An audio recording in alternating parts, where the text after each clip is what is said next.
4, Quarter 2, Week 8. Paraan ng pagtutuos ng presyong paninda at kabuuang tubo o kita. Paggawa ng talaan ng puhunan at ginastos.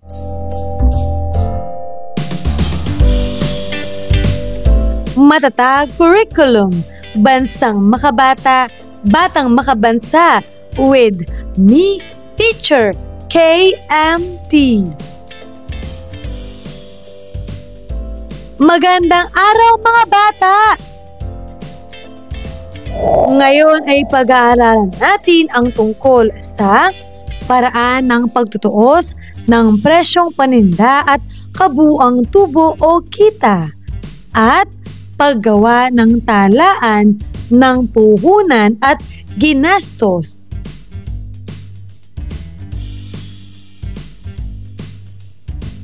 Mga kasanayan. Una, natutuos ang halaga ng paninda, kabuuang tubo o kita. Pangalawa, naipapaliwanag ang kahalagahan ng pagkakaroon ng talaan ng puhunan, gastusin at kita o tubo sa pagtitinda.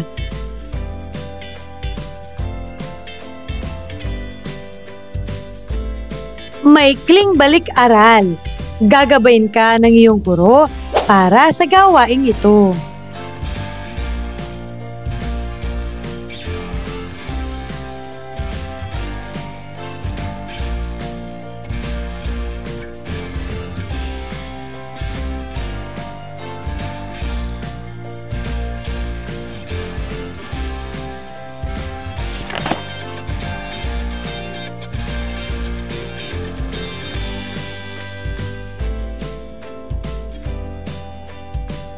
Paglinang sa kahalagahan sa pagkatuto sa aralin.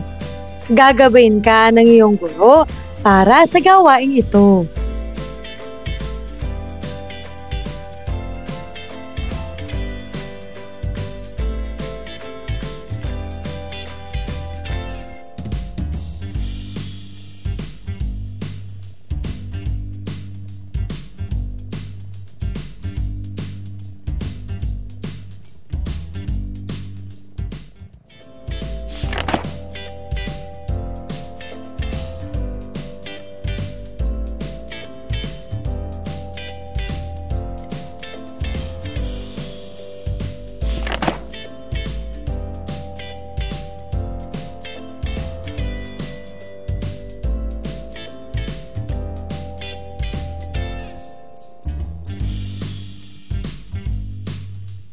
Paghawan ng bokabularyo sa nilalaman ng aralin. Ano ito? Pumili ng sagot sa kahon.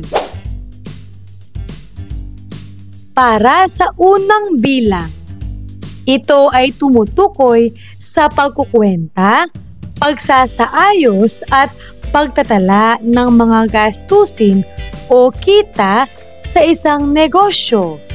Ano ito? Tama! Ito ay pagtutuos.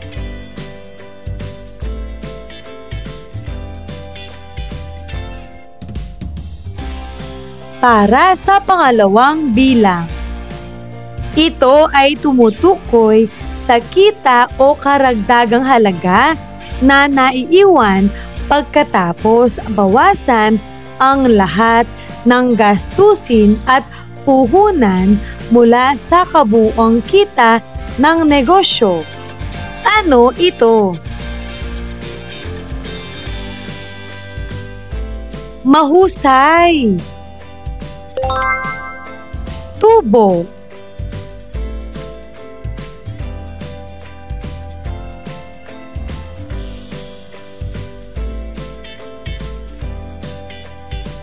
Pangatlo, ito ay tumutukoy sa perang naipon o nakamit para gamiting pag-uumpisa sa isang negosyo. Ano ito? Magaling. Puhunan.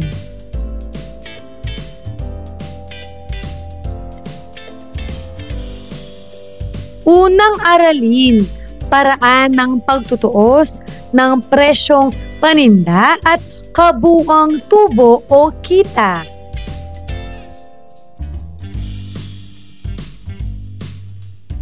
Pagproseso ng pag-unawa. Pagpapalimbag. Upang malaman ang ilalagay na presyo sa bawat paninda, kailangang kwentahing mabuti ang nararapat na halaga upang hindi malugi. Narito ang formula sa manual na pagkukwenta ng halaga ng isang paninda na maaaring sundin. Para sa titik A na bahagi, ganito ang gagawin upang malaman ang ilalagay na presyo sa bawat paninda mula sa pesos o ang puhunan. I-multiply ito sa 0.15%. Sa madaling salita, ito ay idadagdag sa puhunan upang malaman mo ang magiging presyo ng iyong paninda. Halimbawa, para sa santan na 5 piso ang iyong puhunan, i-multiply ito sa 0.15. Ang magiging resulta ay 0.7500 o 0.75.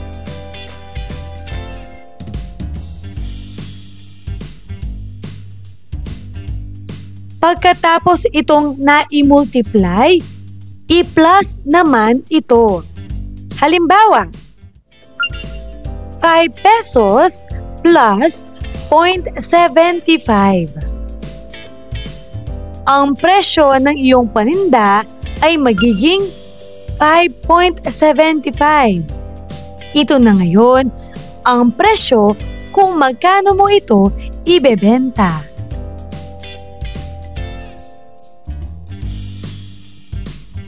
Para naman sa titik B, formula sa pagkuha ng kabuuang tubo. Pinagbilhan minus puhunan equals kabuuang tubo.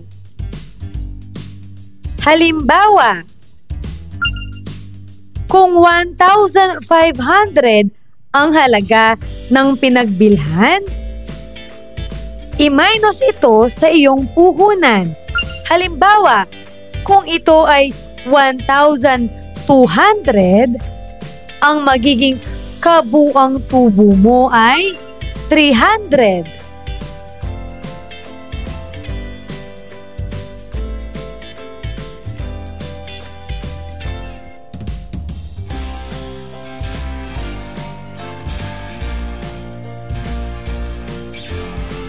Para naman sa titik C, formula sa netong tubo. Kabuang tubo minus mga gastos equals netong tubo. Halimbawa, kanina ang kabuang tubo ay 300. Ima-minus natin ito sa mga gastos, kagaya ng pasahe at pambalot. 300 minus 20 ay 280. Ito na ngayon ang iyong netong tubo.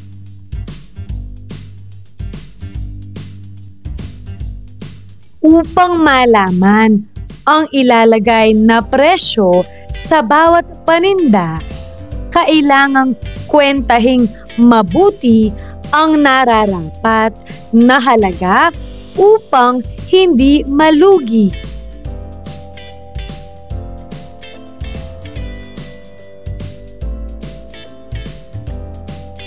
Pinatnubayang pagsasanay. Subukin natin. Paano to? Kwentahin ang halaga ng paninda na ginagamit ang sumusunod na formula.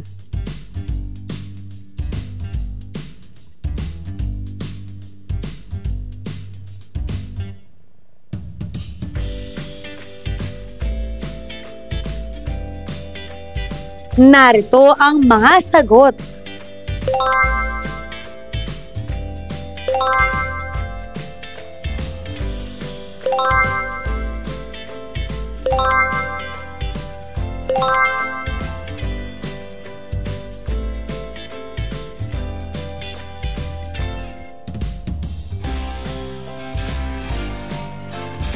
Para sa kasunod na gawain, paano to? Gamitin ang mga sumusunod na formula sa pagkukwenta ng kabuang tubo at netong tubo.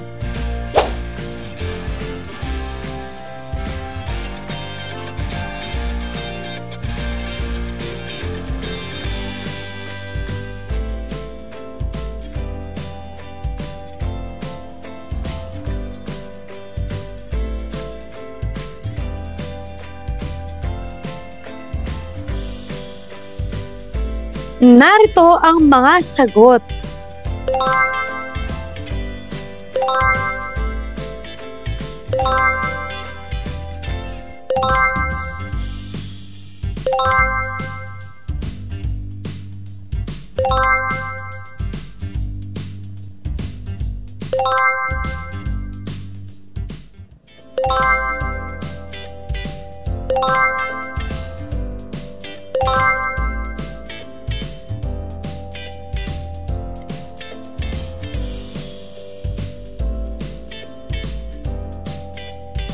Paglalapat at pag-ugnay. Gagabayin ka ng iyong guro para sa gawaing ito.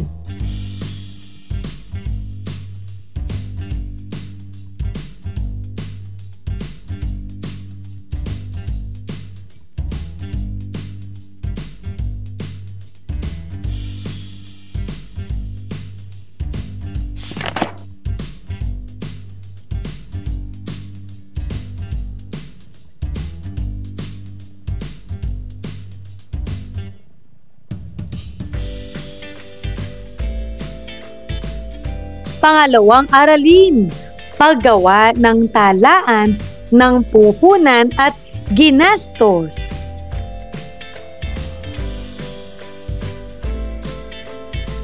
Pagproseso ng pag-unawa. Pagpapalimbag. Ganito ang payak na pagtutuos ng kita sa paghahalaman. Itala ang halaga ng pinagbilhan. Ibawas ang mga pinagkagastusan. Ang natirang halaga ay kita. Halimbawa, halaga ng pinagbilhan. Merong 5 pasong santan na nagkakahalagang 1,000. Meron ding 7 pasong rosas na nagkakahalagang 1,300. At meron ding 10 pasong caladium na nagkakahalagang 2,150. Ang kabuuang total ay 4,450. Ito na ngayon ang halaga ng pinagbilhan.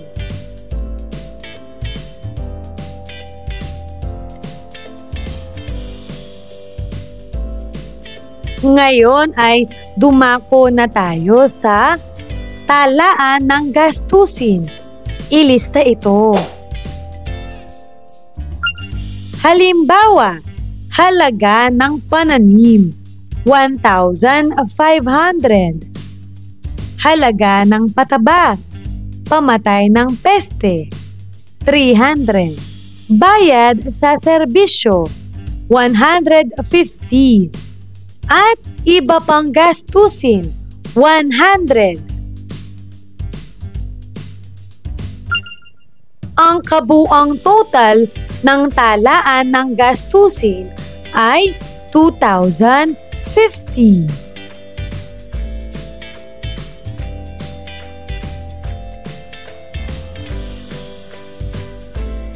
Para malaman ang kabuang kita, i-minus natin ang halaga ng pinagbilhan sa halaga ng gastusin. Halimbawa, ang halaga ng pinagbilhan kanina ay nasa 4,450. Samantala, ang halaga ng gastusin ay nasa 2,050. Kung i-minus ito, ang kabuang kita ay 2,400. Ito na ngayon ang iyong kita o tubo.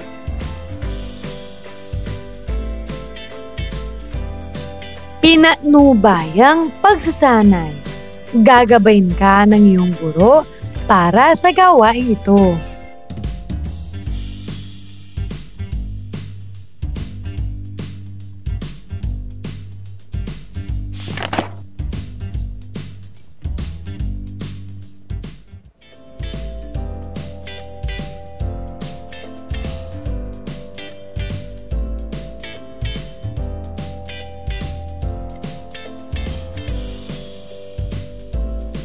Paglalapat at pag-ugnay.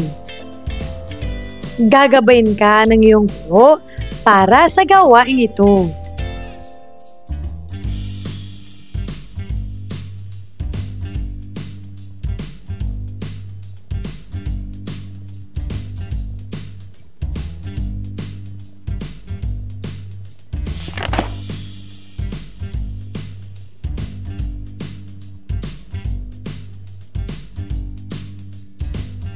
Pabaong pagkatuto. Mga gabay na tanong. Una, ano-anong mga konsepto o ideya ang inyong natutunan sa paksang tinalakay?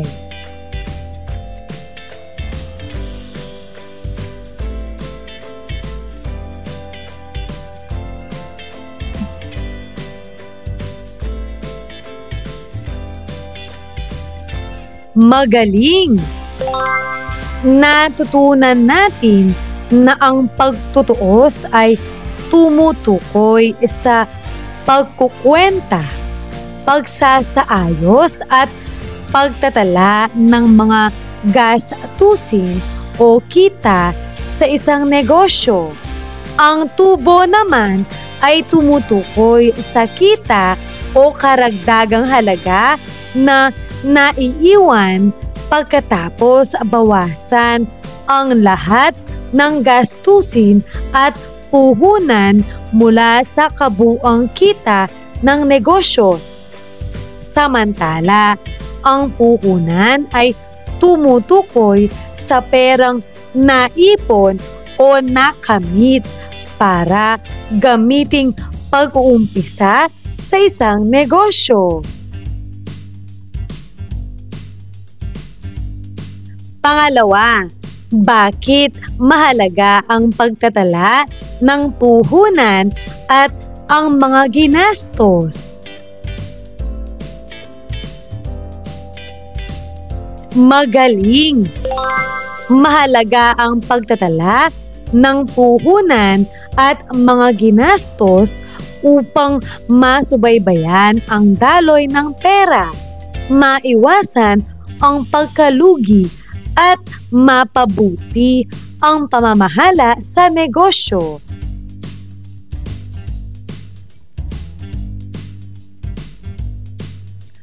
Pangatlo, bakit mahalaga ang tamang pagkukwenta ng halaga ng isang paninda? Tama!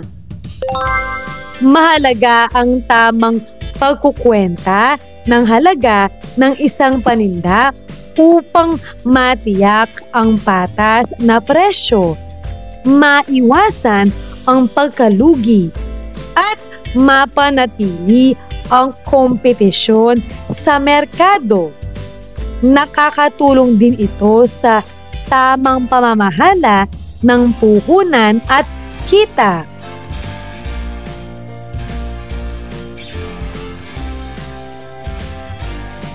Pagninilay sa pagkatuto. Gagabayin ka ng iyong guro para sa gawaing ito.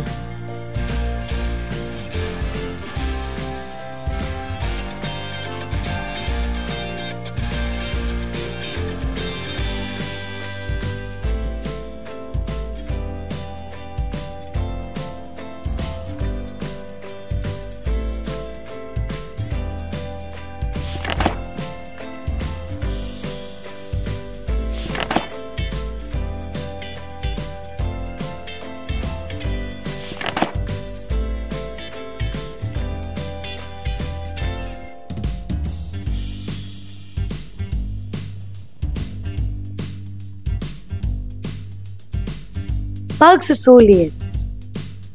Para sa unang bahagi, pagtutuos. Titik A, halaga ng paninda. Basahin mo ito at sagutin.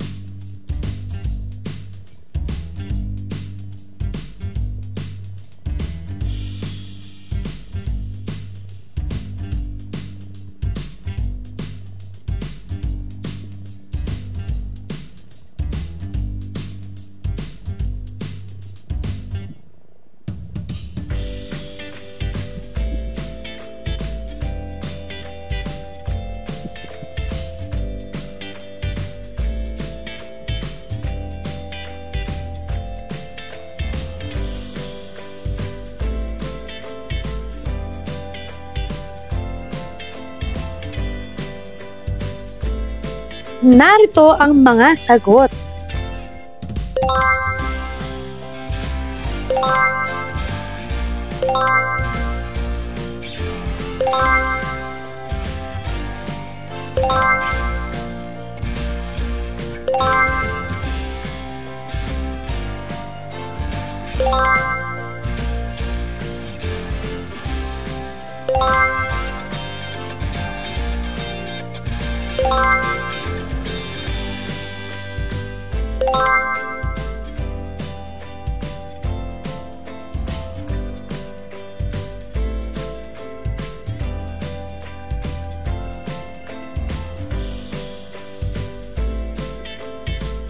Para sa kasunod na bahagi, titik B, kabuang tubo at netong tubo.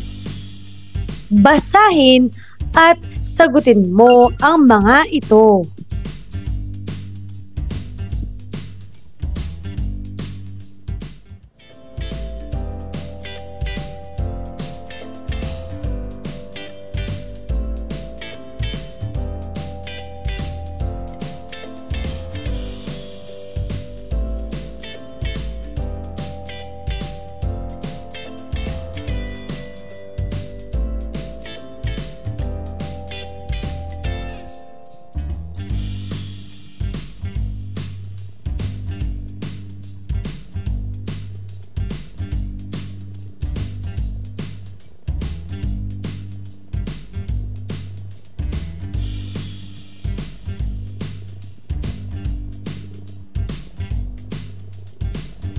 Narito ang mga sagot.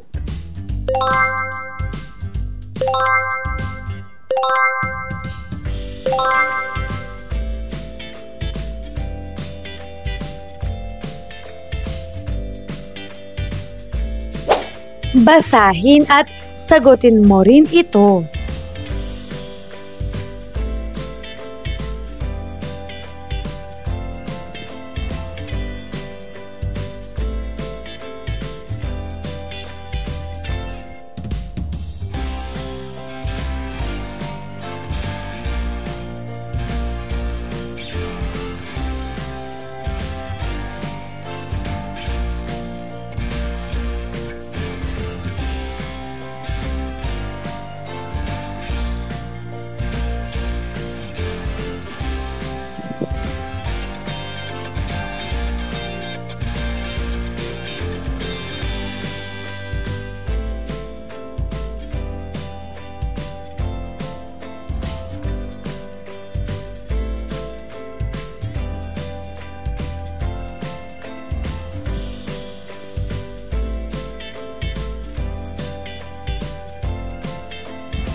Narito ang mga sagot.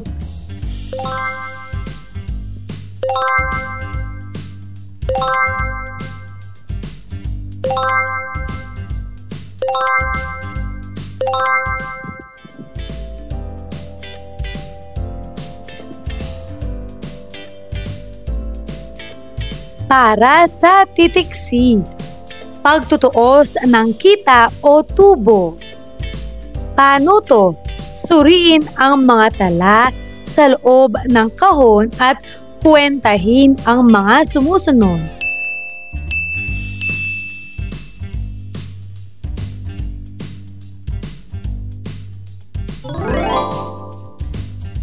Ngayon ay basahin at sagutin mo ito.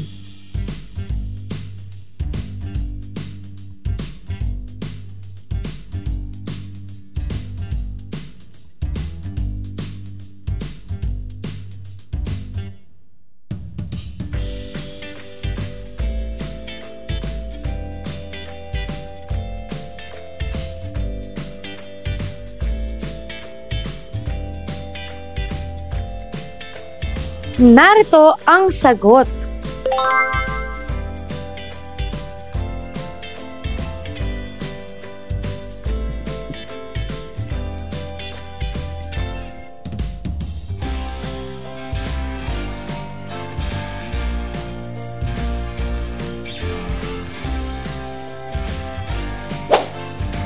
Basahin at sagutin mo ito.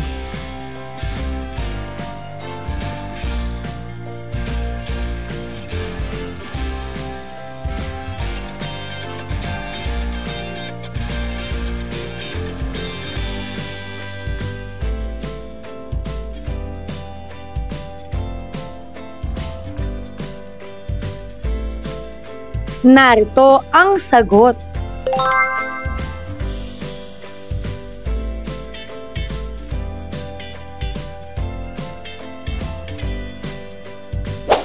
Basahin at sagutin mo ito.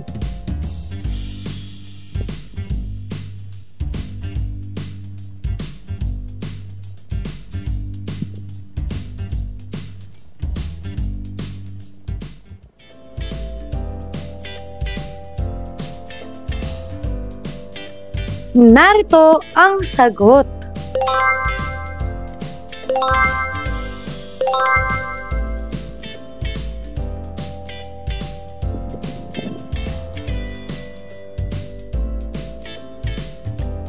Para sa ikalawang bahagi, pusuan mo. Panuto, lagyan ng puso kung ang sumusunod ay kahalagahan ng paggawa ng mga talaan ng puhunan at gastusin sa pagtitinda, at X naman kung hindi. Para sa unang bilang, nakakatulong sa pagpaparami ng mga mamimili. Ito ba ay puso o X? Tama! X. Pangalawa, nakakatulong sa pagtukoy ng mga aspeto ng pagtitinda na maaring mapabuti o palakasin. Ito ba ay puso o X? Mahusay! Ito ay puso.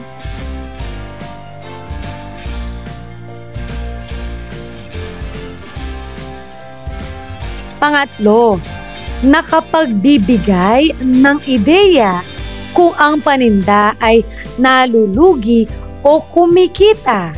Ito ba ay puso o X?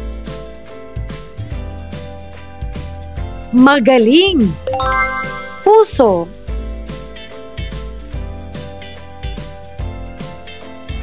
Pang-apat, nakakadagdag abala sa pagtitinda. Ito ba ay puso o X? Napakagaling! X. Pang-lima, nakapagbibigay ng ideya upang makapangdaya sa negosyo. Ito ba ay puso o X? Tama! X.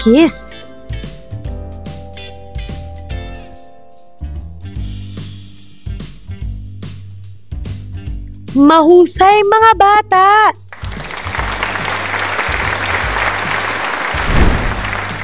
Ano ang mga natutuhan mo sa araw na ito?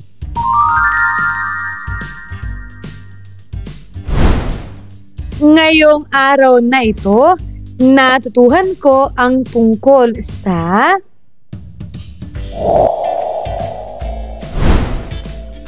pagtutuos. Ito ay tumutukoy sa pagkukwenta, pagsasaayos at pagtatala ng mga gastusin o kita sa isang negosyo. Tubo. Ang tubo ay tumutukoy sa kita o karagdagang halaga na naiwan pagkatapos bawasan ang lahat ng gastusin at puhunan mula sa kabuuang kita ng negosyo. Nalaman din natin ang puhunan.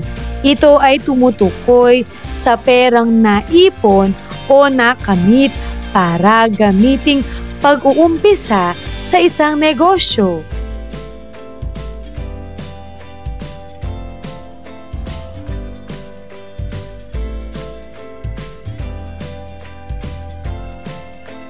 Maraming salamat sa pakikinig mga bata. Sana ay may natutuhan kayo. Huwag mong kalimutan pindutin ang like, share, at subscribe.